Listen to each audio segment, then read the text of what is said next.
பிரிவினையை ஏற்படுத்துவதற்காகவே பிரதமர் மோடி கேரளாவுக்கு வருவது வெட்கக்கேடானது என்று காங்கிரஸ் பொதுச் செயலாளர் கே.சி. வேணுகோபால் கடுமையாக சாடியுள்ளார்.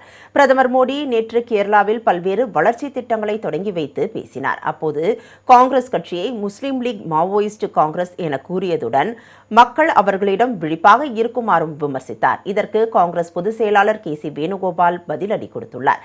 இதுகுறித்து அவர் வெளியிட்டுள்ள எக்ஸ் தள பதிவில் கேரளாவில் பாஜகவும் பிரதமர் மோடியும் பிரிவினையை ஏற்படுத்த முயற்சிப்பதாக குற்றம் சாட்டியுள்ளார்.